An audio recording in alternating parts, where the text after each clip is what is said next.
So we're moving on to, there is a paragraph in the chapter, Working with Others, that really shows what it looks like to, number one, continue on the path of faith with works in steps 10, 11, and 12. And we're going to introduce our next segment with this quote. It says, both you and the new man must walk day by day in the path of spiritual progress. If you persist, remarkable things will happen. When we look back, we realize that the things which came to us when we put ourselves in God's hands were better than anything we could have planned. Follow the dictates of a higher power, and you will presently live in a new and wonderful world, no matter what your present circumstances. So to get us going again, please help me welcome back Chris Raymer.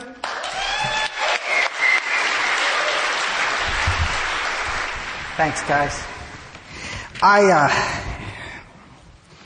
Man, y'all ask such great questions. You know, at the break, it's like, and I think I didn't do justice to any of them because we were kind of going so fast. And you know, I'll be around for a bit after. We can sure spend some more time. And I encourage you guys. I bought some business cards, not a lot, but I got some, and I've got email on there. And if y'all want to visit, you know, I don't ever want to get in a conversation with somebody again about the minutia of the steps. It's like we're splitting hairs here, and it's like I don't really care. I can share my opinion with you if you want, but it doesn't seem to make any difference how you do it, as long as you do it. And that's the kicker. Everybody's sitting around confused because they don't know what to do, whether to do the 3-column or the 4-column inventory. Just do it. It's action is what gets us sober, folks. Action, action, more action. Bill Wilson wrote extensively about that. A couple of real good questions, and I may not get a chance to answer them later, so I wanted to just touch base with it real quick. You know, this idea of stuff that I'm saying kind of quick from the hip here, if you can't reconcile it with what's in the big book, skip it. The problem is that we're not even going to the big book to look for the solutions to begin with. My sponsor still to this day always, Mark, did you look in the book? And did you pray about it? And if we can't get straight with that, then let's talk. But it's one of the reasons we get so tangled up in this thing called sponsorship stuff, because we have to spend so much time trying to help these people when the answer is God to begin with. You follow? That's what we're going to talk about. Somebody asked me, in fact, I had 3 or 4 of you over the course of the day ask me about the 12 and 12. I'm not a big 12 and 12 fan. I like the 12. I'm not against it at all. It's just the 12 and 12 was another piece of literature written 11 years after the big book was written. And I think if you want to hand a newcomer a 12 and 12, I think is just doing them a disservice because it contradicts so much of what's in the big book itself. And so I know we got some cats that are real 12 and 12 fans in here, and they do a better job of talking about humility in the 12 and 12 than anything else. There's some great stuff in there. But again, I think in early recovery, it's like triage. What we're trying to do is get these cats connected spiritually quick so that they stop going out and relapsing. Our fellowships have kind of all turned into a revolving door, and some of us stick and some of us go away. And it's the idea, that's why so many people out there take shots at us. Hell, doesn't anybody come and stay? And at the end of our meeting at the outpost, that's what we do. We don't do, keep coming back. It works if you work it. We say stay and then go on about our business. Because I know you're welcome to keep coming back, but Jesus, if you'd stay, you wouldn't have to keep coming back.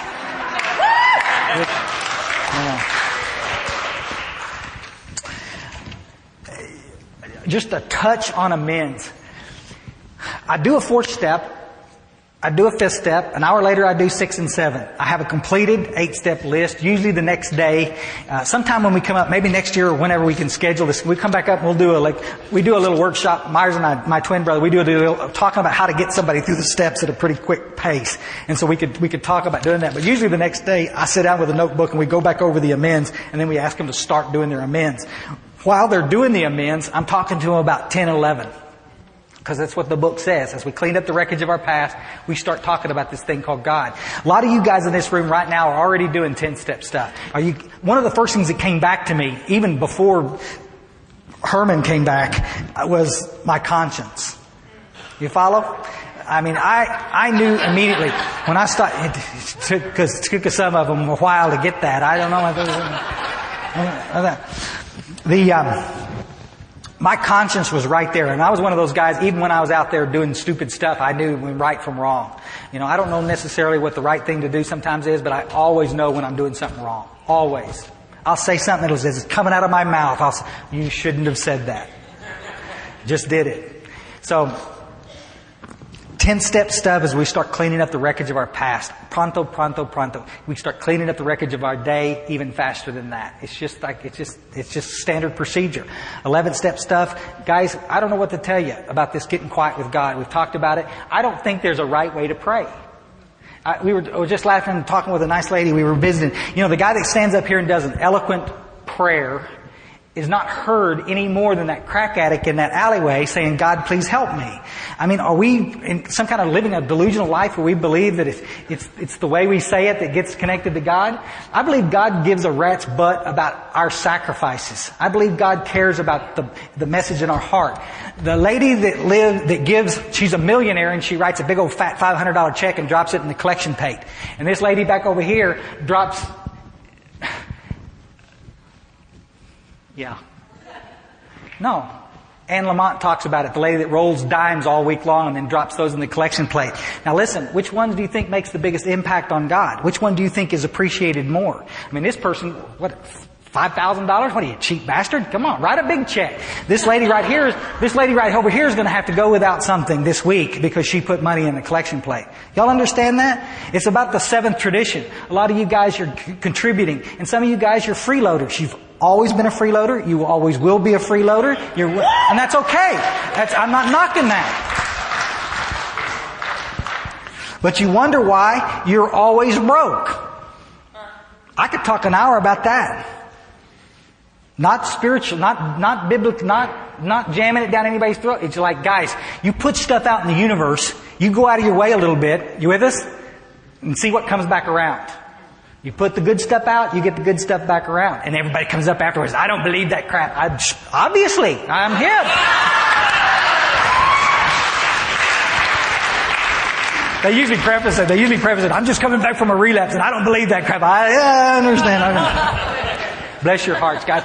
We get quiet, and that's the biggest problem that we have in our hospital. We got a lot of people that learn how to talk to God. God this, God that, pray, ask, questions, and then shut up. We finally, at our hospital, we got rid of all the little iPods. You can't walk around campus with a little iPod at the hospital where I work, buddy, because God's not going to interrupt iPod. Not going to interrupt the TV. Turn the TV off. Turn the iPods quiet. You with us?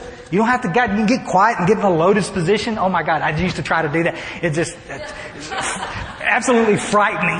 You can't, just get quiet with God. I believe some heart needs to go into it. I don't believe, I do it when I'm in the bathroom in the morning. That's not meditation. That's ridiculous. And it's not driving down. I meditate when I'm driving. That's not meditation. Get quiet. Take the effort. You with us? It's like watching some of you guys do a 4-step. You know, you take a pen and paper and you get it and you make some columns and you spend some time organizing it. I believe your efforts are going to be rewarded. Just a thought on my part. Get quiet with God. That's what it's about. We're working the 12 steps to do what? To improve a conscious contact with God. And then we don't give God a chance to get a word in edgewise because we're too busy talking. I'm going to tell you right now, guys, a bunch of you in this room, God is screaming direction at. And you can't hear it because you won't shut up long enough. The scary part is when you start to feel like you're fixing to hear, that's when you start turning the radio on. Oh, shit, I almost heard God's word. Who dodged that ball? Because you know for a fact that God's fixing to ask you to do something that you don't want to do. That's like the guy's coming into treatment. I want to get sober right up until the point you ask me to do something I don't want to do. And then I'm not really so sure. You with us? And some of us have to make some hard decisions when we get sober. And that's just the way it is. We're going to do that. I'm a big one on this thing called making amends. Oh my gosh. You know, guys, make the amends. Again, we could spend 2 hours just talking about the amends process. I believe amends need to be made directly to people when we've done harm directly. And I got people always wanting to write letters to people. Why don't you get your ass on a bus and go over where you did the damage and sit across the table from them? And since this email stuff's come out, everybody wants to do it that way. Well, I'm just going to do a blanket email to all of my friends and apologize. I said, you know how easy it is to hit the delete button? You know, and they see my name come across, delete. No, I need to go make an appointment and sit across from them and make amends for the stuff I've stirred up. And it's just that simple, folks. We're not going to spend a bunch of time talking about that. I guarantee you though, guys, if you get ready, God will put that person in your line of thought, in your sights. I can assure you it won't happen maybe on your time scale. God, the biggest problem I have with guys I sponsor is they want to go make amends to people that don't want to have nothing to do with them. You know, it's like, you know what you can do with me? You can stay the hell away from me. That's what you can do for me. Well, I just don't feel like that amend went too well. It didn't, because you forced it. Why don't you ask the guy if he's willing to sit and listen to you for a few minutes to clean up your side of the street? And the guy says no, honor that and move on. Makes sense? Guys, it took me, my first wife, it took me 13 years to finally get to make amends to her. And I made the attempt the first few months I was sober. And she said, leave me alone. And every year or so I would call her again. And every year or so the message was the same. Go die. And I'm in Houston talking with Mark Houston one time, sitting at a Motel 6, and I pick up the phone book because her brother lived in the town where we were talking. I says, I'm going to try this one last time. And all of a sudden, 45 minutes later, I'm on the phone with this girl. Click. She said, if you'd called last night, I wouldn't have taken this call. If you'd called tomorrow, I wouldn't have taken this call. But you wore me out. What do you want? And I said, can we go to dinner? And she said, absolutely. She said, you buying? And I said, absolutely. And we got a chance to talk. And I made amends to that woman. I got to tell you, and I told her everything, because I'd had this card in my briefcase all written out. I knew exactly what I was going to make amends to her for. And I made the amends, and there was tears in my eyes, buddy, I guarantee you. And there was tears in her eyes, and she said, thank you. But you don't have a clue what you owe me amends for. And I said, okay, fine. Bring it on. And she told me how the cow ate the cabbage. Never once raised her voice, never said anything, blah, blah, blah. But the truth of the matter is I didn't. I never walked a day in her shoes. I was loaded when I hurt her. I had no idea what I was doing to her. I was just thinking on the outside stuff, the money I took from our bank account, the physical stuff that I could see. There's none of that. And she told me how the cow ate the cabbage. And buddy, there was more than tears in our eyes when we finished with that. And I got to tell you, I went back over to her apartment, her little house that she had. She's been so successful since she got away from me, I guarantee you. And she'd gone back to school, and she was doing a lot of, and I got to pick up some stuff of mine that she'd been carrying around, some artwork that I wanted, and she gave it to me free. I didn't ask her for it. And when we got to be okay, we're not buddies, we're not friends, I don't hardly ever talk. But we set it straight. And I got cats out there that I sponsor that have been sober for 10 years, and they still got states they can't go into because they haven't cleaned up their crap. And then you wonder why you're affected. I'm going to tell you one more time, guys. The crap I do over here, you got it? Affects me over here. All right. You think that this amend that I'm making around that money that I stole is going to affect my job over here? Yes. That's what I'm saying. Spiritual principle. Clean it up. You be willing to do what you're supposed to do, and I guarantee you, you'll get taken to a different spot. And that's all we can look at. One of the biggest... Let me see, look at this other thing. One of the biggest problems that we have in our fellowship today is this idea about working with others. And I'm going to separate this up and try to talk about it. Working with others is different than sponsorship. Can we just go in the door with that? Sponsorship is relaying the message of the 12 steps to a newcomer. If I haven't done a 4-step, I can't show you how to do a 4-step. Make sense? But the book gets crystal clear. If I don't start working with others quickly, I won't stay sober.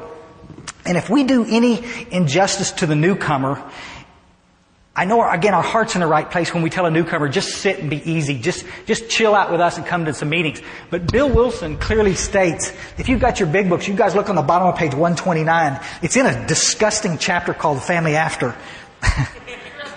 Not one of my favorites. 129. At the bottom of the page it says, even if he displays a certain amount of neglect and irresponsibility towards the family, it is well to let him go as far as he likes in helping other alcoholics or drug addicts. During those first days of convalescence, this will do more to ensure his sobriety than anything else. You get it? It says Bill Wilson understands it. Up in the front of the book in Bill's story, when Ebby's talking to Bill, he's 12-stepping Bill, and Bill starts to explain this. I'm just going to read it. It's on the top of page 15, bottom of page 14 to 15. It said, my friend had emphasized the absolute necessity of demonstrating these principles in all my affairs. Particularly was it imperative, isn't that a great word? Imperative. to work with others as He had worked with me.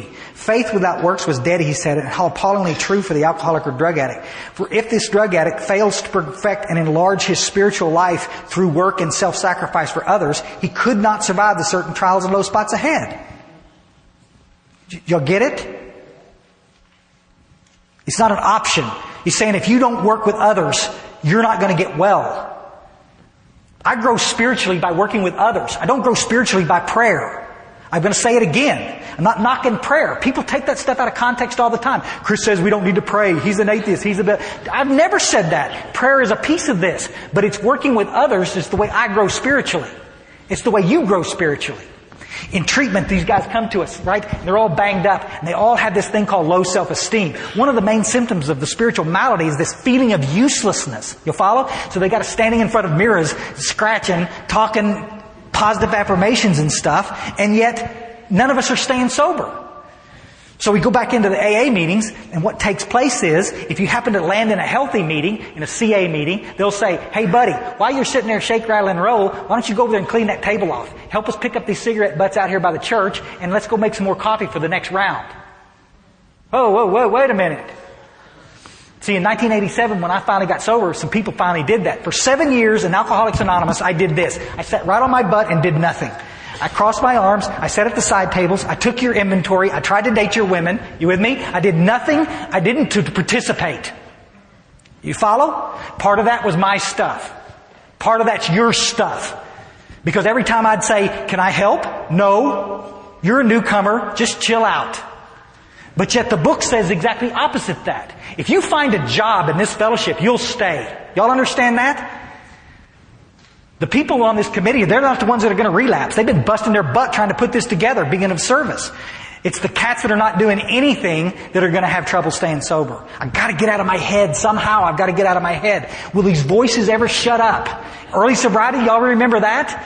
Who's talking, for heaven's sakes? Who knows? But I can sit there for a few minutes and carry some cups and do some stuff, maybe vacuum the big meeting room. You with me? And at least for a few minutes, I'm not thinking about anything but this. These guys in early sobriety, when I got back to Alcoholics Anonymous, they knew that, and they showed me what to do. Chris, we want you to answer the phones. Some of y'all heard me talk about it up in Louisville. I said, buddy, I'm detoxing. I ain't answering jack. Chris, you're not hearing us. We got to go. The guy that was supposed to do it's not here. Just stand out here, and if the phone rings, answer it, and come get us, and we'll help you. We're not asking you to 12-step somebody. We're asking you to do something for somebody else. Listen, I don't know what to tell you, but I ain't gonna, and the phone rings. Now this. They all just looked. I said, shit, y'all are serious about this. What do I do? She says, answer the phone. Pick it up. It was Louisville group in Louisville, Texas. Louisville group. I knew the girl on the phone. I drank with her husband. I mean, all the stars start lining up. And I'm talking to this girl, and she goes, oh my God, is that you? I said, oh my God, is that you? I said, you still got those shoes? She got these red shoes that you would not buy. Anyway, I said, yeah, when we start talking, I saw something just like them in the airport coming over here. And I said, yeah, and we started laughing, and she says, imagine me calling Alcoholics Anonymous and finding you. You're just nothing but a big old drunk. And I said, I know. Her husband's been drinking, and she wants an Al-Anon meeting. I said, buddy, I'm not doing anything. I'll wait for you right out front. You certainly know what I look like. I'm kind of hard to miss. And she said, would you do that? And I said, absolutely. And I stood out there like an idiot, waiting for her to drive up. She waved. I took her to the Al-Anon meeting, and then I walked back into that group, in that room where the phone was. You know how we do, you know. We're all beaten up, coming in, just look shifty-eyed now. I walk back in, and it's like, I took care of that one. Y'all know what I'm talking about?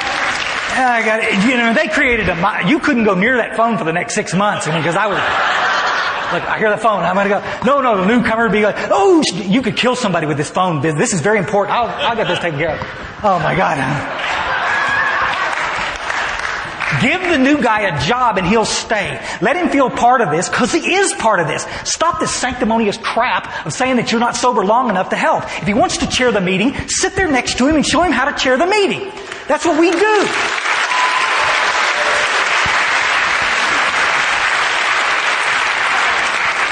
Guys, we're teachers. We're teachers. That's all we are. We've been spared a life of misery so that we can come back in and teach this, each in our own way. And if you're not sitting in the rooms, if you're not there prepared, you're in trouble. Teach. Let them participate. Are they going to screw it up? Sure. Guys, how could you screw this up? This is a train wreck ready to happen. And they mess it up, and what are we going to do? We're going to laugh just like that, and we're going to move on. And they're going to learn how to laugh at themselves and stop taking themselves so damn serious. We were talking earlier, you know the guys we were just talking about, XA speakers on those little sheets, those little tapers out of Iceland. A lot of these guys started XA speakers because nobody would let them do 12-step work. They had an Alano club in Iceland.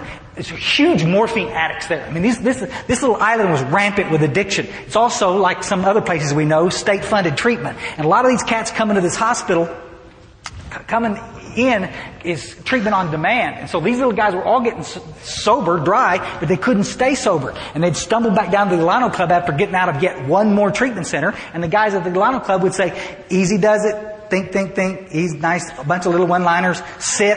And they were just stewing in their juices until the obsession came back, and then they would go use again. And so they said, screw this. They got hold of some bunch of CDs and stuff we did. And a lot of these little guys got back over there, and a couple of these cats started this little radio station, a little 24-hour recovery radio station. No telling how many thousands of people got helped by that little radio station. And it morphed into, they bought some time on a big server, and it morphed into now, which is the largest downloadable recovery website out there.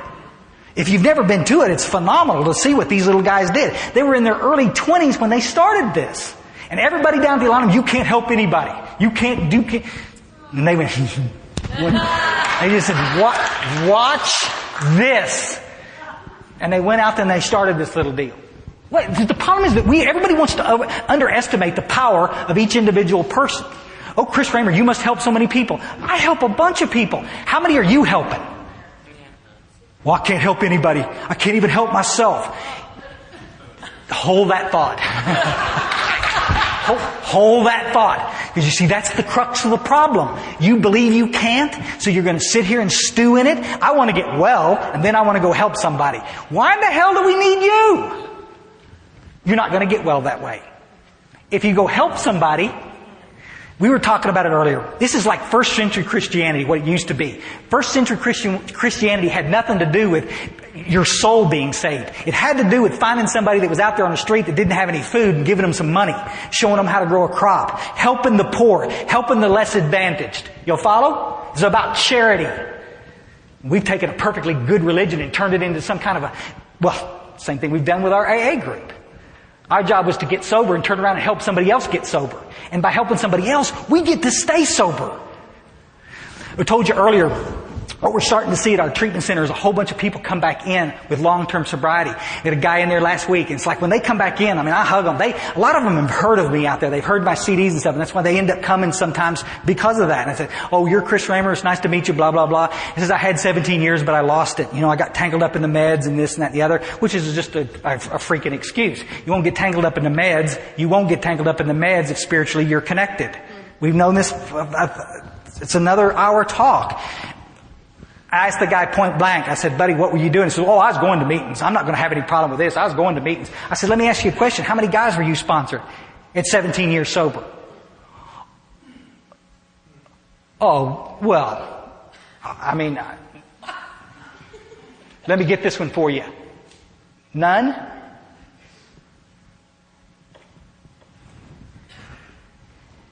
You just said you were in Alcoholics Anonymous. But you're not sponsoring anybody? You're not in Alcoholics Anonymous. You're in the fellowship. But you're not in the program. Because the program requires you to get off your butt and help somebody. Got people dying out there because we don't have enough people to work with. Especially the women.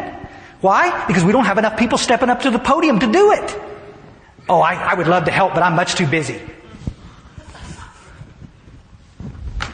Some of y'all heard me read this before. I think it's fascinating. It came out of a box 459 in 2000. Intergroups are asking, have all the volunteers gone? This is the AA little newsletter. The most frustrating thing about answering the intergroup's phones, says Bob R., manager of the Intergroup Association in New York City, is finding an AA member willing to take a 12-step call for some sick alcoholic who has phoned for help. Sometimes it takes up to 20 calls to identify just one willing volunteer. Some of these responses we hear when a live member actually does answer the phone. What's a 12-step call? How'd you get my phone number? Do you mean you actually want me to talk to someone who's still drinking? The saddest response came from a member who exclaimed, "No, I can't do it. I'm busy all day. Today is my sobriety anniversary." Oh, man. I can just see God now. Okay, hold still. I'm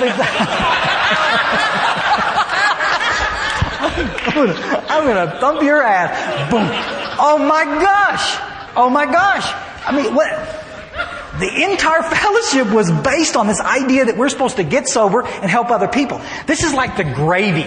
This is like the gravy. This is like having sex but no orgasm. It's like up to this point, I'm working the steps, I'm busting my ass, I'm going to all these meetings, and now you're fixing to get me right to the edge where I'm going to actually get the happy ending. You know what I'm saying?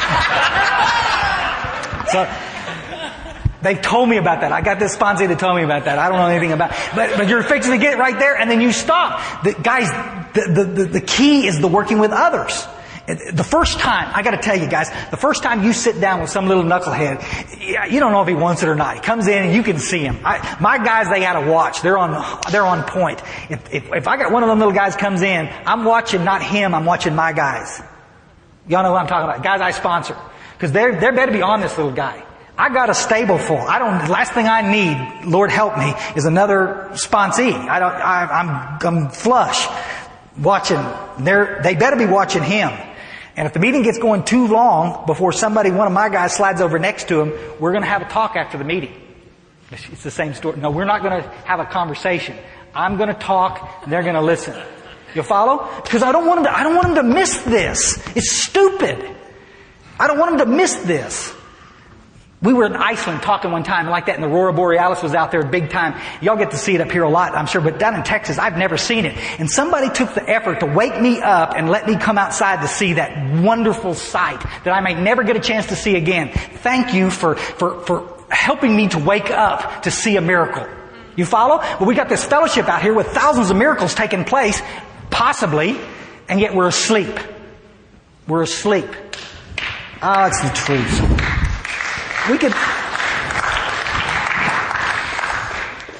We have in our fellowships, in all of our fellowships, we have these things called unsigned death pacts. Mark and I talk about it a lot. These unsigned death pacts are quite simple.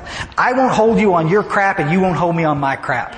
We'll have a sponsor relationship, but you do it any way you want. I'm going to do it any way I want. We're going to go on. We're going to be good buds. If you relapse, I'm sorry. I'll try to help you, but that's it. But that's not sponsorship. Again, we could spend days talking about sponsorship. We ought to do a workshop just on that. I don't want to get it off into that. But my job as a sponsor is to hold somebody accountable, is to help them get on this path. And part of that is to help them understand that getting sober requires working with others. Everybody's going to find their niche. Everybody. It may be service work in the coffee. It may be at a service structure, an area and district. It may be artistic. You may be designing flyers for the rest of your life in our fellowship. Either way, it's working with others. It's helping out. But if you miss this miracle of sitting across the table from another human being, you are nobody wants to do it because they're too freaked out. They think it's going to take too much time. It's one of the deals Myers and I hit so much. Sponsorship is not about raising somebody. Our job as a sponsor is to get you through the steps and then hold you accountable after that. You with me? I'll be there as your answer man up to a certain point, but I'm not there to govern your life. The big book is crystal clear. I don't want you to depend on me. You with me? I want us to be friends, but I don't want you to become dependent on me. Because if I wake up one day and I have a crappy day, I may affect your life adversely. You follow? Besides, when are we going to stop going to another human being for the answer to our problems? You come into a meeting, I'm having trouble in my relationships. It's like, it freaks me out. Why would you go to a Cocaine Anonymous meeting to talk to people about... I mean, it is. It's like two trash trucks colliding, and now we're going to... there must be 5,000 marriages in this little group right here. Why don't you get quiet with God and say, God, what do you want me to do? You want me to be celibate a while? You want me to get in this relationship? You want me to get out of this relationship? Listen, you can hear it now. And what, you think God's going to answer me? With that attitude, probably not. But I'm telling you, it will happen. Absolutely. We work the 12 steps to get connected spiritually, guys. And I'm telling you, some of you guys are getting guidance and some of you are not. And you're pissed at me because you're not. I'm not the one not doing the work. Well, you can applaud on that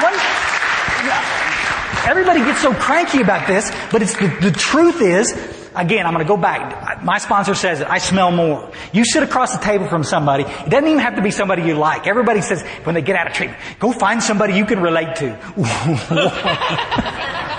Why? Why would you want somebody you could relate to? Another fried pie? No. I need a mentor. I need a spiritual mentor. I need somebody that's I'm watching your feet. I'm watching your feet. How are you dressed? How are you acting? Are you staying around the meeting? Are you being productive in here? Are you happy for God's sakes? Why do I want somebody to sponsor me that's miserable? You follow?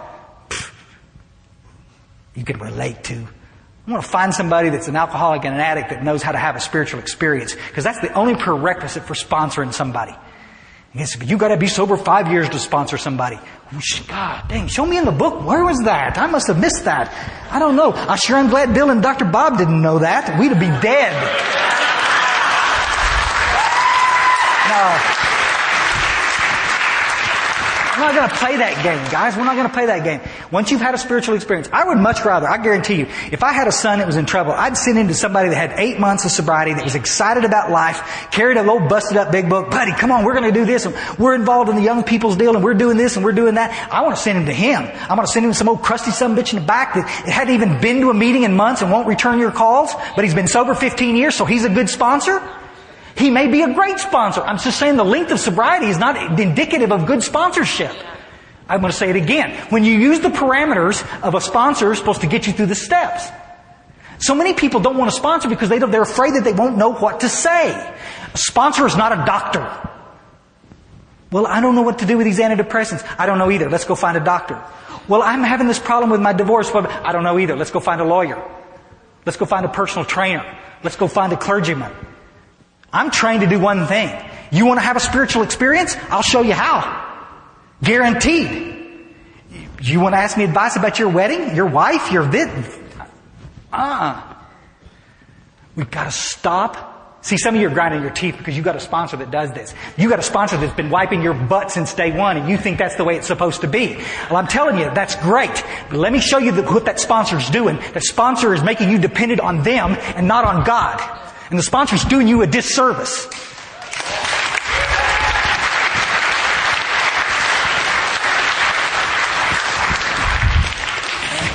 And while I got a lather of steam up, let me just go ahead and say this. And 9 times out of 10, that sponsor's got 1 or 2 people he's working with. Well, I got to tell you something. We're losing the battle. I don't sponsor 30 men because I've just got plenty of free time on my hand. I got sponsor 30 men because we don't have enough people out there locally to sponsor them. If you'd start sponsoring a few more than 1 or 2, I wouldn't have to sponsor so many. We got women dying all over the world tonight. Guys, number one email I get are from women looking for sponsors. We got women in recovery all over the world that can tell you the best places to buy scented candles and the best places to go eat lunch and the predators in the meeting and keep you active and no. But they can't tell you how to finish the stupid 4th step. And that's a crying shame. My job is the same with men or women, and I don't sponsor women. But my job is the same with all of them. Get them to God quick. Let's let them have their own spiritual experience so that we can move on down the road and we can go help somebody else. You sit across the table from somebody just like they did me. Just like they did me. I said, you're telling me that if I work these 12 steps, that quickly this obsession to snort cocaine is going to leave me. And that I won't want to drink alcohol. You're telling me that I can go back out there on the street and they'll be drinking alcohol and I won't want to drink. You're telling me that these 7 medications that I've taken all my adult life, that there might be a time downstream that I can get off all of these medications. And he's doing exactly what you're doing. And he's nodding his head, and he's got glistening moisture in his eyes, and he's looking at me. He says, absolutely. If you do what we tell you to do, if we do what we're asking you, what's going to happen is this thing called a spiritual experience is going to take place. And the obsession to use is going to leave you. It talks about it in the 10th step. You're going to be placed in a position of neutrality again. And you're going to be free. Well, this is a lifelong thing. I mean, this is going to take Shut up, Chris. They showed me the circle and triangle. Some of you old geezers, I signed your little book and you had a 3rd edition in there before they took the circle and triangle out of our book. Some of you guys, we need to get you some stickers to put in there back in that book, because in Cocaine Anonymous, and so many people in Cocaine Anonymous have never seen that circle and triangle. But that's how we stayed connected to the fellowship. That's how we knew we were in all 3 parts. We got a 3-part disease, and we got a 3-part solution. Body, mind, and spirit. Y'all heard that? So we talked about it in this first little segment, and that's how we find out. But the piece that people miss is this first piece is they don't do all the steps. They go to a whole bunch of meetings and they fall flat on their ass because the awakened spirit, they're not working with anybody. They're not sponsoring anybody because somebody told them they couldn't. And that was the death sentence to them. It's scary. The first time I ever worked with a guy, he called me after a meeting. He was a cook and I was a cook, and so we had some stuff to talk about. And he was fixing to go on shift at the Kettle. It was a night shift. It was 12 o'clock, he went on, 11:30. And he wanted me to come visit with him because he knew if he didn't, he was going to use before he went to shift. Once he got to work, he wasn't going to use. And so I said, what do I do? I'm talking to this girl I'm living with. And I said, what do I do? And she said, go talk to him. And I went down and I sat down and I sat across the table, and he started asking me those exact same questions. He wasn't asking me all the intricacies of the steps. He was asking me point blank, does this obsession ever go away? Can you ever wake up and just not want to use? Our media won't tell him that. Oprah wouldn't tell him that. The treatment centers won't tell him that. My job was to tell him that, to give him some hope. We laughed our butts off. We talked about cooking. We talked about recovery. We talked about women. He went to work. I went back to my apartment, walked in the door, and she said, what happened to you? I said, buddy, you're not going to believe this. Listen, it was like those weren't my words, and it's just like I seem to know exactly what to say. Y'all understand what I'm saying? And she's exactly like that, and she's got tears in her eyes, and she's laughing, and I don't know what that was about. She says, I do. It was one drunk working with another drunk. That's how the connection's made. He listened because he knew I'd been there. I didn't have to do therapy on this guy. All I had to do was tell him my story. Is sit across the table with somebody and watch them light up like a damn neon sign and get excited about recovery. And you get to know that you played a part in that. You didn't cause it to happen. All you did was allow yourself to be used in a useful way. I go work with others. We go trolling for drunks, guys. We go to different meetings. You get your nice little AA group or CA group and the same people every day, and you come and you talk about your same crap. How nice for you. How nice for you. But that's not what the book says. The book says we tried to carry this message to the other alcoholics and the little dope fiends. Go to the jitter joints. I hear people in meetings all the time. Guys I sponsor. We have a little accountability group. It's month in, month out. It's the same stuff. Looking at this little guy. I just can't find anybody to work with. I can't find anybody to work with. Have you signed up for one H&I meeting? Have you gone to one treatment center, one detox center, one halfway house to try to carry the message? Well, no. I just go to my Wednesday night AA meeting, and you wonder why you can't find anybody to work with. We don't need you at that Wednesday night AA meeting. We need you on the trench helping other alcoholics and addicts get well. Can y'all are you that? Y'all know where I'm coming from? Yeah. Some people don't want to work with anybody else. They don't want to work with others because it makes you uncomfortable. The first time that guy called me, it was the last thing I did. I cussed all the way to that restaurant. I don't want to go to this. God, heck with you. I am so done with this. I'm going to go talk to this bozo for 15 minutes and I'm going to go back. Same thing. Same conversation Bill Wilson and Dr. Bob had 75 years earlier. Just shared my hope. He got well. He stayed sober a while. I don't know. I've lost track of him. He dropped off the edge. He stopped doing the work. Same story. Talked to him not long ago. He wasn't sponsoring anybody. You're going to die. You got to give it away. You want to keep it? Give it away. Make sense? You find your job, and that's the way it goes.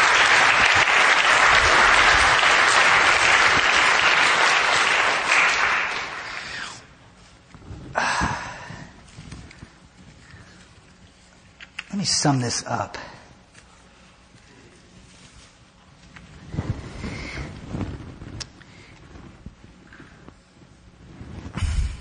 I'm going to repeat one thing. Sponsorship is about teaching somebody how to work the 12 steps. That's my one main job. Traditions tell us we've got a priority here. Our primary purpose is to help others.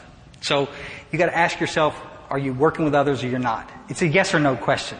I always try to get in these conversations with Mark. He said, Chris, I ask you a yes or no question. It's not an essay here. It's not a debate thing. It's just yes or no. Are you working with somebody or you're not? See, and if you're not, you need to ask yourself why. And again, are you making more out of this than you need to be? We are not therapists.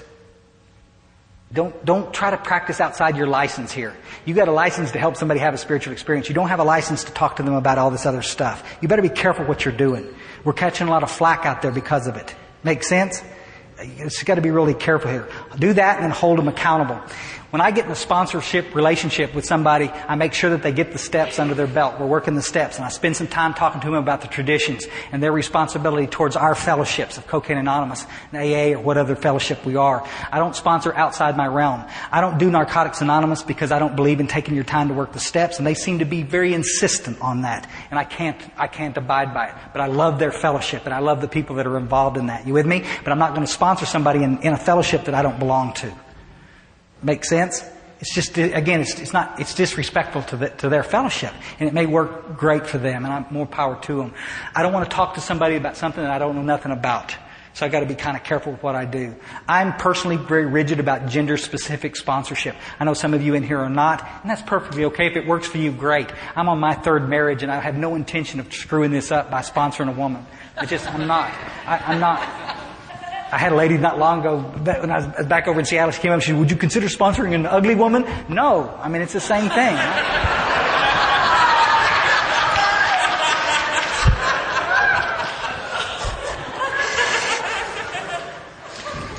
I say real quick, I'm going to set some parameters with the cat that night. And he comes and asks me. I'm going to ask him, one, why he wants me to sponsor him. A lot of people want me to sponsor him just because I'm out there on the circuit and stuff. But I got to set some parameters. One, I'm never home. I travel most weekends doing this kind of stuff, so I'm never home. So if you're one of those cats that just need constant attention, you need to find another sponsor. You follow? But I set these parameters at the beginning. When we can work together and what I expect. And the front of the books, the guys I sponsor, I have them right on there. I'm willing to go to any length to overcome my addiction. And I have them sign it. Dig? That's just something that I do. Because in about, 3 days, when we get ready to start cranking up on this old 4-step or 5th-step stuff, they're going to start crawfishing. I got to go to my kid's Little League game. And I'm going to say, buddy, listen, I'm all for the Little League, but you said you were willing to go to any length. And the one chance we've got to meet this week is now. Damn it. Okay, we'll go. You follow? And so that's what we're going to do. Because see, I want to do triage now at the beginning. Let's focus all of our attention on let's get well. And then we go do the Little League games. Then we go do, I said it again, I don't want AA or CA to ever get in the way of my regular life. But in early sobriety, you better put recovery number 1 over everything, guys. Over everything. Kids, relationship, job, everything. If you want to get well. I set some parameters of what we can do and what we won't do. I let them know what I'm responsible for and what they're responsible for. And then we go on down the road. When I get a cat that won't do what I've asked him to do, we have the talk. Short and sweet. Get off the pot. Do what you said you would do, or we're done. I've never fired anybody, but I've suggested strongly that they go find somebody else that they might work with better, because I am not going to waste my time, not 1 minute, on somebody that doesn't want to do this work. I'm just not. Your actions show me. Kate says she wants to be a friend of mine forever. Now I'm going to wait. We're going to find out. I'm going to email her. If she doesn't email me back, I know that she's full of it. And there's nothing wrong with that. Action. I love you. I love you, man. I love you. No, this gang shit. Do you? Do you? Then do what you say you're going to do. You say you're going to stay in touch? Stay in touch. You say you want me to sponsor and that you're willing to go to any length? Show me. We're going to the halfway house Friday night. Oh, shit, I can't go Friday night. I got a ticket. Guys, we go every Friday night. We go to this. We do. This is what we do. You follow? Now we're starting to crawfish a little bit. Because that's what happens, guys. When we get well, we get complacent. We start feeling good. All of a sudden, our sense of urgency, the blowtorch backs off my butt about 6 feet, and I go, oh, geez, I can work. I don't know what the big deal was. And now I'm okay. It's like, well, what's the idea about giving back? If you start to crawfish, we're going to have the talk. You can go find somebody else to waste time with, because I'm not here for your entertainment. I'm looking for other soldiers in the trench. I'm looking for other soldiers, men and women that are willing to get in the trench with us. I've told this story 1,000 times. I'm going to end with it. These guys, I was in a rainstorm. I was going to a young people's conference in Houston. It was raining like a bear outside. And I'm lost. I kind of know basically where I'm at. But I look, and there's a big trench. I'm stopped at this stop, and they got construction everywhere, and there's big trenches out there. And they got couple of these the wettest little Mexican guys you've ever seen in your life. They're drowning down in this ditch, and they're both digging their butts off. And there are 7 guys in slickers up at the top of that ditch. All of them with clipboards looking down, one of them giving it this, like this. All of these supervisors. I said, buddy, I just roll the window down and just sit there as the cars honked. Buddy, take a picture. Click. This is our fellowship. This is Cocaine Anonymous right now today. This is Alcoholics Anonymous right now today. Got everybody sitting on the sideline taking shots. And then the cats that want to do the work, we're taking the grief. There's no free ride in this thing. The book says up in the very front that a price has got to be paid. You want the coolest life you've ever had? You got to pay a price. I can have this if I want it. No, you can't. The cemeteries are full of people that wanted it. And they can't have it because they were unwilling to do the work. Worst case scenario, they were willing to do the work and nobody told them how. That's the tragedy. Those are the sad ones.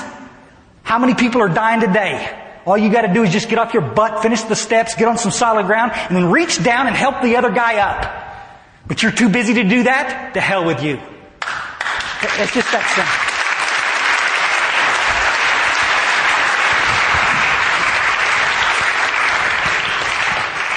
simple. The problem is not personalities. The problem is our meeting schedules. The meeting formats in all of our fellowships suck. The open discussion meetings outweigh the literature-based meetings 3-1. You can go to Dallas, Texas. Still to this day, there's over 1,500 meetings in Dallas, Texas, and only 20 literature-based meetings. You follow? Let me translate that for you.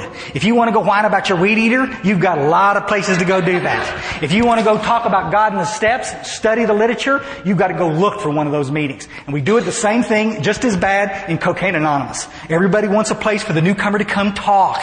We need to share. You need to find a therapist or a friend or get yourself a damn dog.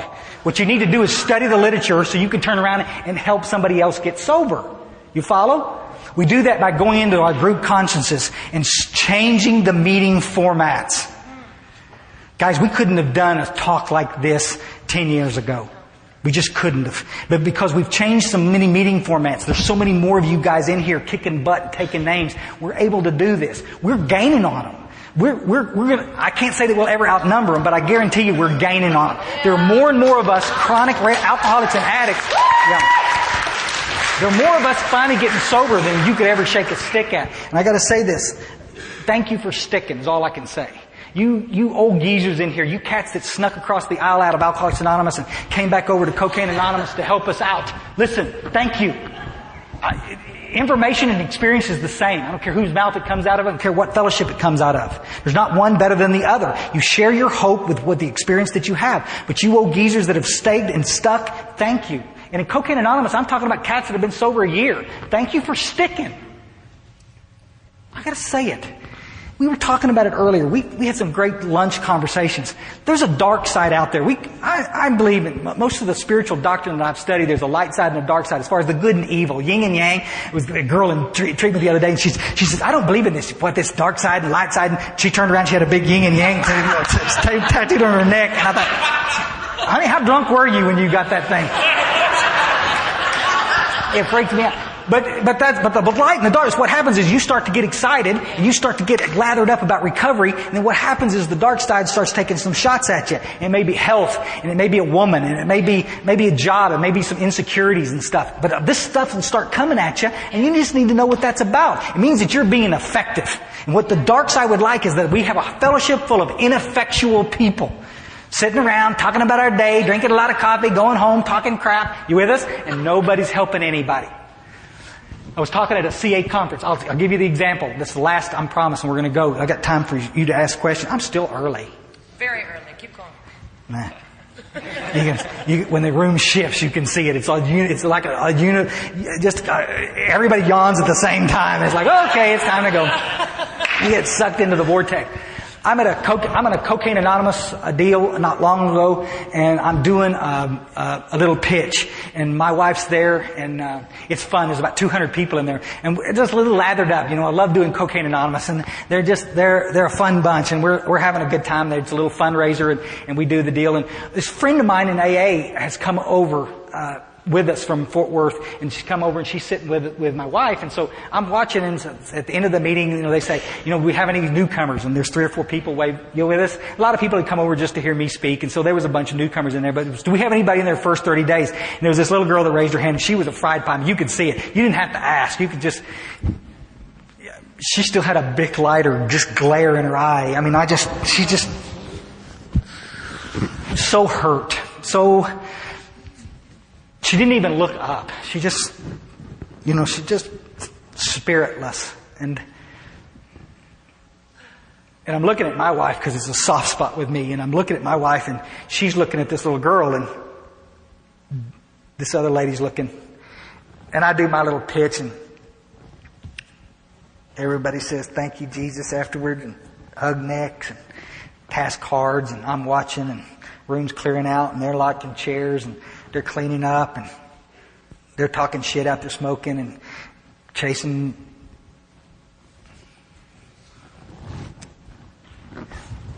She's still sitting over there. She's come with some people from a halfway house. They're fixing to leave. And I look at this girl who just over there, not even in our fellowship. And she's got a big book. And she goes right straight across. And she sits down next to this little girl. And she says, "I'm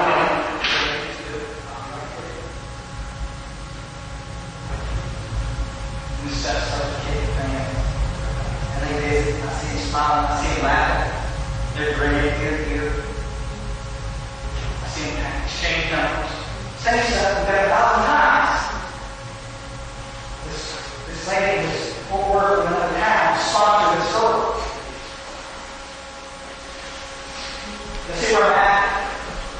Where's our primary purpose? What's our job? Sit in with a good speaker, kind of up in the back, say, "Oh, great." And you got a girl stood there and admitted that she's in trouble. Not one person, 200 people got up and shook her hand. Why? Not the critical of our fellowship. I'm saying this is what we do. We get so sanctimonious that we forget what we're supposed to be doing. Our job was there for her. Was not there for me. Was not there for the social. It was there for that little girl. That's what we do. Everything we do is about helping that newcomer. Yeah. These conferences, don't even get me started talking. Cocaine Anonymous is the worst. We stay in debt doing conference after conference after conference. For what?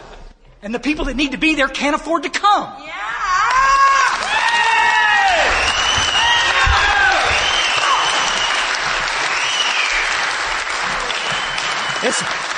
This ensures I'll be in trouble with Cocaine Anonymous for the rest of my life. And I'm saying, but I love my fellowship and I love what we're doing. But so we do the same thing in Alcoholics Anonymous. Everything we do. So all of a sudden we get something that we can give away for free. This is what we're supposed to be. Free. Yeah. Listen, folks, I got a pocket full of money today. I can afford to pay some money to get things happening, to do some stuff, to buy a group a case of books. I don't have to let somebody else do it. No, I get to do it today. You know what I also get to not do? I get to not be a bum on the street. I get to not eat out of dumpsters. I get to look myself in the mirror and not want to commit suicide. Because I get a chance to give. In your own way tonight, the prayer for everybody, whoever you're praying to, Mr. Magoo or Jesus, I don't care who, but the prayer is this. The prayer is this. God, what do you want me to do? Where do you want me to be of service in this group? Whatever I can do, let me be of service. You with us? Some people will roll their eyes and get uncomfortable. More power to you. Rock on. And some of you, you're going to do that. I'm going to say this real quick. I'll let you go. No, really. Thanks. Thanks, Mom. I appreciate that. It's my own fan. Now listen, guys, I'll just say it. Everybody's waiting for the treatment centers to change things. Everybody's waiting for the treatment centers to come up with another pill or another drug or another modality, therapeutic thing. And I'm going to tell you something, folks. I love treatment, and I work in one. If it wasn't for treatment centers, a lot of us in this room would be dead today. I'm not knocking treatment centers. But treatment centers are not the problem today in our fellowship.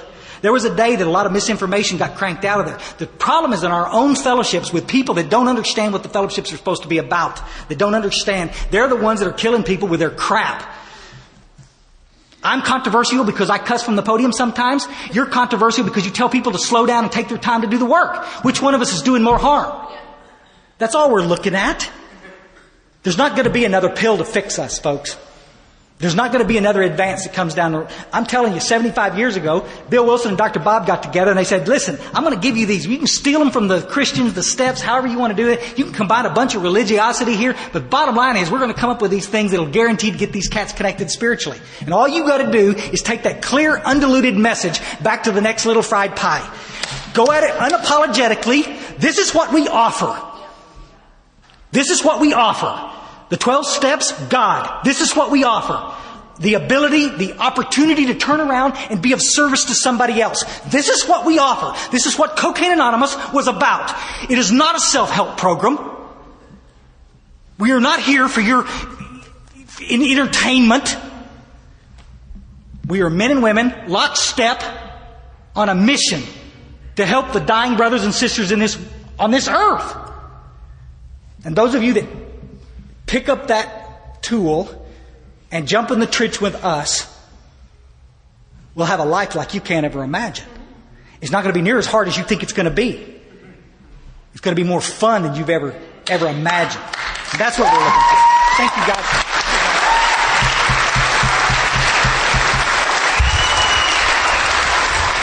Oh, hi. Sorry to disturb you. Hi, my name's Eric. I'm an addict. Hi, guys. My question is this. If I have never been through a treatment center, how much good am I doing H&I work? If I have not ever smoked crack, but I am a cocaine addict, and trust me, I am, how useful can I be either 12-stepping or taking a crack addict through the steps?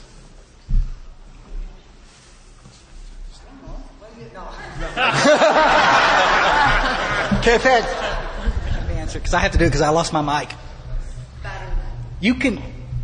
It went quick, didn't it? You can be of absolute help. I'm a cocaine addict. I never smoked crack in my life.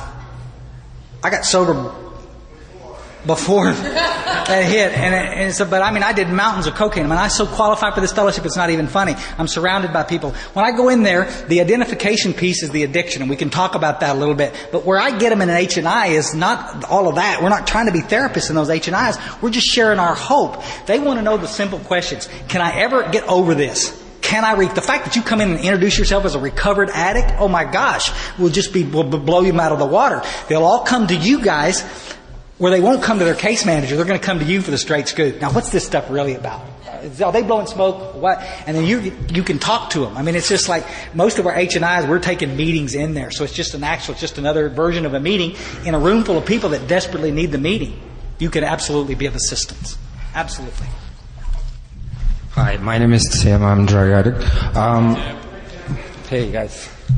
The question is about, would you mind to give me any great tools or example how to slap newcomers with his hopelessness? How to help him to face and see how hopeless he is?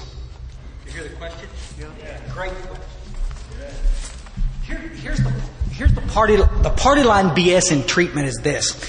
Let's show him all the damage that he's done. But that's not going to do it because, one, the book says we're not going to remember the consequences of even a week or a month ago. So you can talk about the DWIs and the car wreck until the cows come home. And at the moment, you might get them to cry around it. But a week later, they've forgotten it. We start to the ego starts to rebuild itself, and pretty soon we are feeling comfortable again. Bill Wilson and Dr. Bob understood. We got to stress the hopelessness of the disease. Cliff Bishop, my buddy up in Dallas, talks about it. Says what we got to do with every alcoholic and addict is give them a good case of alcoholism and drug addiction. We got to show them what the disease is by talking about the phenomena called craving, coupled with the mental obsession. Talk about the times that they did not want to drink. Did not want to do dope. I absolutely know, because I've done the experiment 1,000 times, I'm going to go buy a quarter gram of cocaine, and I know I'm going to go back over there and just buy a bunch later. But here I am going to do it again. And I said, they go, oh my God, I've done that. Now we're starting to talk about the hopeless. Did you have anything in you that could stop you from doing that? No. They see that, then they realize how powerless they are. That's true powerlessness. Okay, then how I slap his face with that tool and actually face him to see the pain. I can't, to make him feel it. You don't have to. Did you understand what the grinder is? You don't make them. How many of you guys have ever tried to make somebody do something that they just flat weren't going to do? It says this: you can either identify with me or you can't. Have you ever done dope when you didn't want to? It's a yes or no. Have you ever been able to ever said, I'm going to do a little bit, and done a lot? You follow? Okay, but some people, they no, I've never done. Then there's nothing I can do for you. I can't help you with that. But when you sum it up, no matter what, 16 years old or 60, gay, straight, black, white, I get all of them. It's the same. The same thing that ties us all together. Once I start to use, can I control how much I'm going to use? Second piece, choice. Given sufficient reason, can you stop? If they threatened you with your kids, could you stop? Well, maybe. Then I can't do anything for you. If you still think you can do that, go try it. Get another DWI.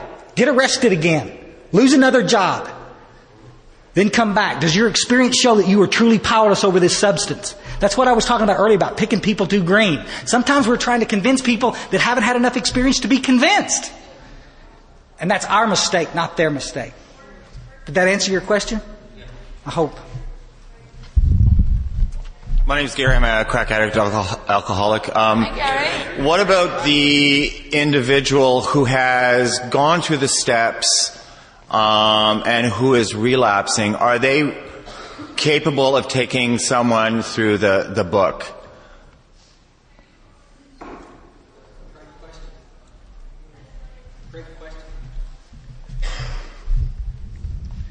If once they get back on solid ground, they are. I'm not going to get somebody that's smoking crack in a parking lot coming in here and telling me how to get sober. Us old timers are not going to buy it, and the newcomers are not going to buy it. I mean, we're not stupid. Sometimes the only thing that we don't have is a little credibility under our belt. But do I believe that somebody needs to be punished because they've relapsed? No. Let's get them back on track. Why did they get loaded to begin with? 9 times out of 10, it's because they stopped working with others. They got complacent. They stopped looking at their own program. You follow? They weren't in all 3 parts of the program, and they got sick again. That's what happens to us. Untreated alcoholism, untreated drug addiction. It can come back. It doesn't ever have to come back if we continue to do what we're supposed to be doing. Make sense? My mother's the greatest about it. She says, when's your debt to those fellowships going to be over? And it's like, Mom, but Mom never saw me eat out of dumpsters. You with us? With her, she just sees that I'm traveling every weekend. She sees the stress it puts on the family, but she doesn't understand the joy that comes with it. But I can't do what she wants me to do. I got to do what I know I need to do. So I keep sponsoring people and I stay in the trenches. I'm telling you guys, we have a tendency in all of our fellowships to eat our wounded. Well, he relapsed. Screw him. Now let's go on to the next. Whoa. Come back. Pick up a chip. Start again. Pick up a key tag. Let's go again. Let's get on some solid ground and then let's start sponsoring. Well, should you fire all the people you're sponsoring? Why? The one thing that's going to keep you sober is working with others, and now you're going to fire everybody. Why? We're going to punish you a while, rub your nose in it because you fell on your ass? We need to stop doing that. We need to start working with others. We need to stop firing them, pick up more. Yeah. People don't relapse because they sponsor too many people. People relapse because they don't sponsor enough. Jenna, alcoholic. What happens if it's you see that your teenager is heading down the same road as you? I have a 16-year-old. I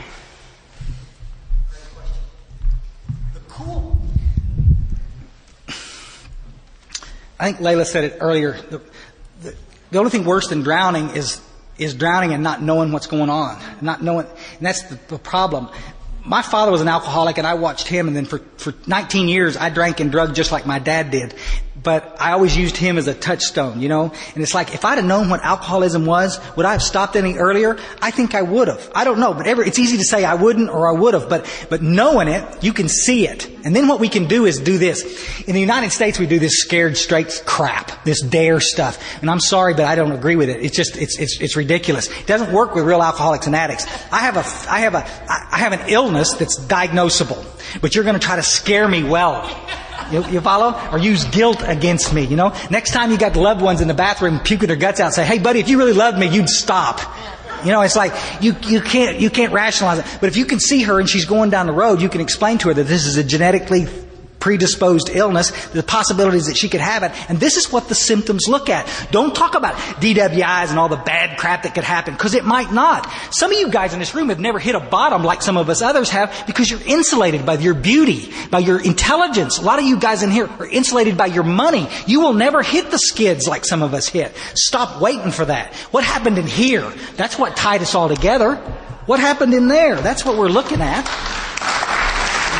So, talk to her. Get her a little cheap copy of that anonymous press book that like you can buy them anywhere for like $3, and give it to her and say, baby, why don't you read this? And maybe you can kind of see what's coming to you. It's about control and choice.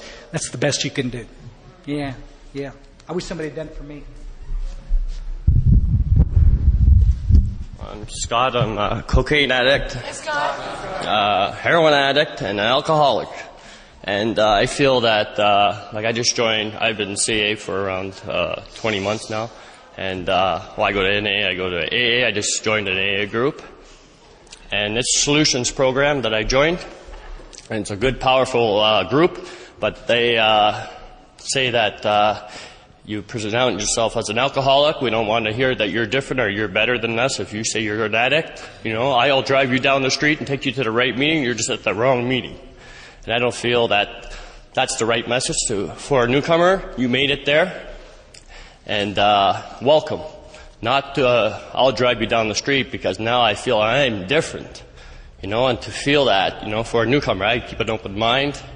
And I joined the group because it's a really good, strong group, Prince George group in Hamilton. And that's the message to me. Anybody that, I'm an alcoholic, I might not be one today, but if I start drinking, I know where it'll lead me to any another addictive personality.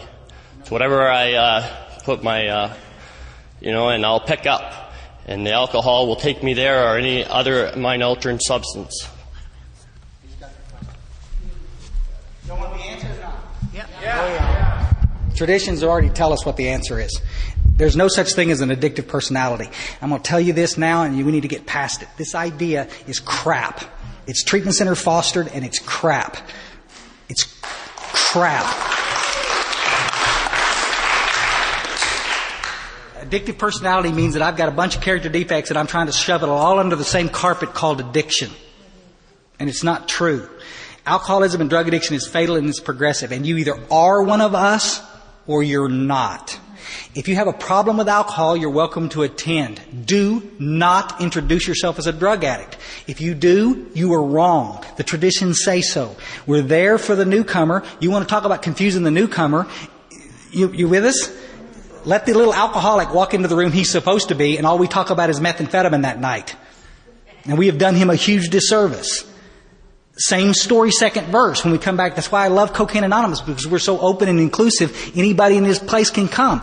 You find the fellowship that you're most comfortable in and go there, but be respectful to that. I've said it from a million podiums. It's like me going to the gynecologist with a toothache. Well, no, but you're both doctors, aren't you? It's all the same thing. No, I'm sorry. It's not the same thing. Y'all follow? When I'm sitting in AA, I introduce myself as an alcoholic because I don't want to separate anything. The treatment centers are the ones that started that stuff. I'm an ANDA, and that's the big joke out there. You know, I'm a this and I'm a that. I want to be a part of this group, and I'm going to get up. My name's Chris Kramer, and I'm an alcoholic and a drug addict and a sex addict and a compulsive gambler and possibly an overeater. You with us? And of course, everybody that was coming this way now has turned around and gone that way because I've separated myself from the group I'm in. I just want to be a bozo like the rest of us on this bus. I don't want to be better than you. I don't want to be worse than you. I don't want to separate. It's what drives me crazy when I hear people come into AA meetings or even in CA meetings and they start introducing themselves, and then we get to hear a laundry list of the medications that the doctors have got them on. It's like, do you think we give a rat's ass? We don't care. If you're a cocaine addict, you're with us. Come on, let's go. Don't separate yourself from the rest of us by anything. So go to the meeting that you're most comfortable with. Just introduce yourself appropriately and go on down the road. It's no big deal. It's none. You're welcome. You with us? People hear us from these deals and they say, well, they're kicking people out of AA. Nobody's kicking anybody anywhere. We're just saying, if you got something to share with an alcoholic and you have experience with that, share it. If you don't, shut up. Because you could hurt somebody. Make sense? You could hurt some. Oh. Real quick. I heard an international AA speaker from the podium say, if you are taking any kind of antidepressant, you are not sober. Okay. Now, that's not true.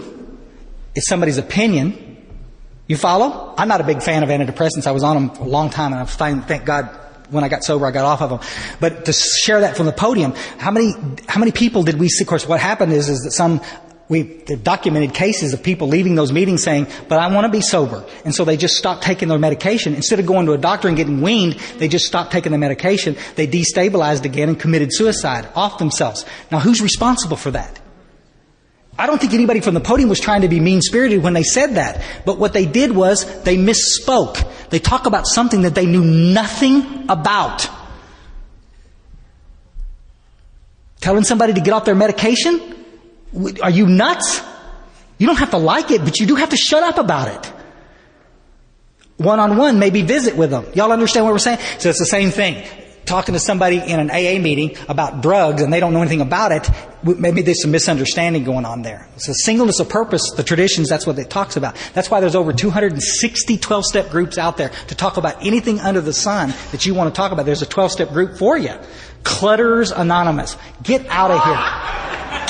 Get out of here. Absolutely. But you see, we're laughing about it, but there's some people that they can't move in their houses because they got so much crap around them. It's a life and death situation for them, but we're laughing about it. You with us? It's like me going to a Sex Addicts Anonymous meeting. There are people out there today that are dying from that, but I'm laughing, making jokes about it. How dare I? Make sense? Okay. I want to talk about the solution. You talk about it. Just introduce yourself properly and talk about the solution. Introduce yourself properly and talk about the solution. You're welcome. Thank you. Question? Dead on. Alcoholic Peter, I would appreciate, Chris, maybe you explaining many meetings I've gone to. I don't hear I'm a recovered alcoholic. I hear many people saying I'm a recovering alcoholic. If you could differentiate between the two, I'd appreciate it. Thank you.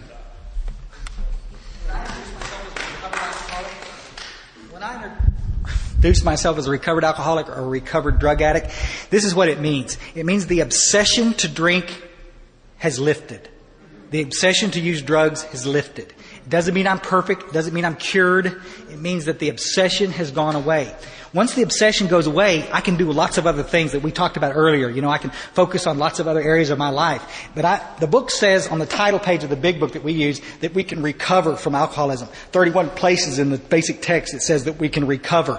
It only uses the ing word one time, and that's with our families. Okay, with our families, we're always going to be recovering. You follow? There's always going to be some more work to be done because it was years before I could go into a room and mom didn't grab her purse, and it's like. But now today she can, and so we're recovering. It's a long process. But recovery can happen within weeks, days. I mean, who am I to judge that? If I get active and start doing the work, then the miracle happens and then we get well. Guys, I'm telling you again, that's what most of the people out there in the world take shots at us about, is that recovery. It came from treatment centers who didn't want us well, who wanted us sick. Now, the other flip side is everybody says, well, if you introduce yourself as a recovered alcoholic, that means you're well and you're done and you're done. Guys, I've been in recovery for 20 years. I will be in recovery, I hope, for the next 20 years. But I am as well as I'm going to get. The book tells me to introduce myself as a man who has recovered. I'm doing 12-step work with a nice young adult. I've done it 1,000 times. Listen, buddy, this program is so wonderful. It's great. And then you, for the rest of your life, be recovering. One day, every day, just a little bit better. Oh my God, he just wants to shoot himself. Why would he want to stay in the fellowship like that? It's like we were talking about that lady in Oprah. I wanted to shake her. Come on, please, get with the pro. You can recover. You might not. But if you don't, it's your fault. But if you do the work, you will recover. The obsession goes away. We need to talk about the power that is this program. People come up all the time. We laughing about it. Well, I don't know if I've had the spiritual experience or not. You haven't.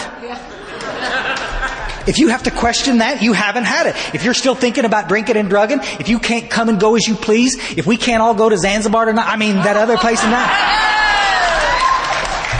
and have a Kool-Aid and watch sinful nude women. Oh my gosh. If you can't do that, you're not recovered. Don't take it out on me. Let's work the steps. Let's get them finished and then let's recover. And so we can do that. Y'all with us?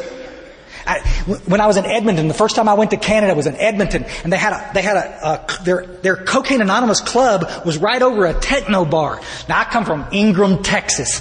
Buddies, Ingram, Texas. It is country with a K. A lot of inbreeding going on there. No kidding. It is like Appalachia of Texas. Hear that banjo up in the it is country with a K. And so we get this techno and I says, guys, let's go down to that techno deal, because I'd never been down there. And they says, no, we can't go in there. Why? We're cocaine addicts. So am I. Let's go show me what this is about. What a little mask thing. Let's show. Can't go in there. You're not recovered. You're not recovered.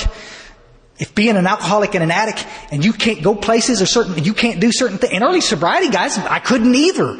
But I worked the 12 steps, the obsession lifted, and now I can go. That's all I'm saying. God did not get me free from alcohol and dope so I could be a prisoner. Make sense? You can recover, guys. You can get sick again too if you stop.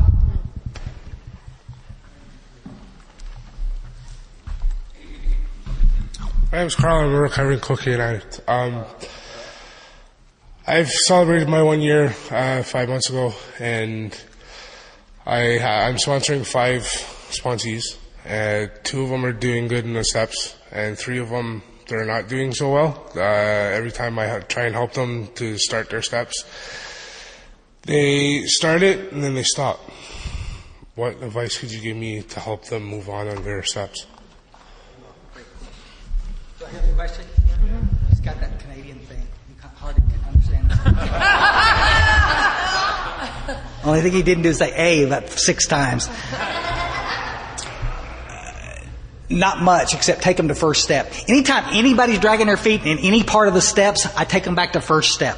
What is it about this powerlessness piece, the fatal nature of this illness, aren't you buying? And then I light a match under them and then get them going again. But understand this, folks. A lot of people are come in here, and very few people actually want to do this work. Even in the best case scenario, guys, with some great... come on, guys. It's like preaching to the choir all day. This is like being in heaven with you guys. But I'm telling you, they can come into the best group with just littered with people like you and still not get it. If you're ready to get sober, just about anything's going to get you catapulted. If you're not ready, you're going to come up with any excuse in the world not to do this work. And people are always asking me, I had a guy fire me. I was sponsoring him and he fired me, and I'm just devastated about it. Oh, buddy, I get at least one a week fire me. Are you nuts? That's just exactly what happens. Some of these cats are going to get it. And some of them are just not going to get it. It's not their time. I don't know. When all the stars line up and stuff, my job is just to make sure that they got the clear message of hope. They know what to do. And when they're ready, they pull the head out of their butt and do the work. That's just it. Yeah. Honored. Thank you, sir. Go to the bathroom for me, will you? Okay. Can we have another thank you for Chris, please?